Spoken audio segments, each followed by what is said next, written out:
Magandang umaga, Batangas. Narito na po magiging lagay ng ating panahon ngayong araw ng Martes, November 7, 2023. Ayon sa Pag-asa, patuloy ang pag-iral ng easterlies o mainit at maalinsangan na hangin na galing dagat Pasifiko na nakakaapekto sa bahagi ng Palawan, Visayas at Mindanao. At asahan ng mga kalat-kalat na pag-ulan sa parte ng Southern Luzon, Eastern Visayas at Northern Mindanao. Samantala, wala naman tayong mino-monitor o namataan na sama ng panahon sa loob at labas ng Philippine Area of Responsibility at mababa ang tsansa na magkaroon ng sama ng panahon hanggang sa weekend.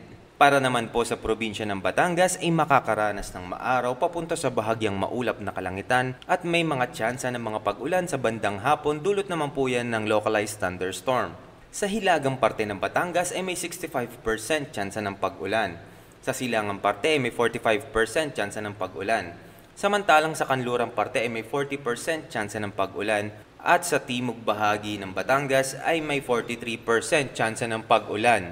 Kaya paalala po natin sa ating magigiting na kabataan na magdala ng pananggalang sa init at posibleng pag-ulan. Ang magiging agwat ng temperatura ngayong araw ng Martes ay nasa pagitan ng 26 to 32 degrees Celsius. Sumikat si Haring Araw kaninang 5:52 ng umaga at lulubog mamayang 5:27 ng hapon.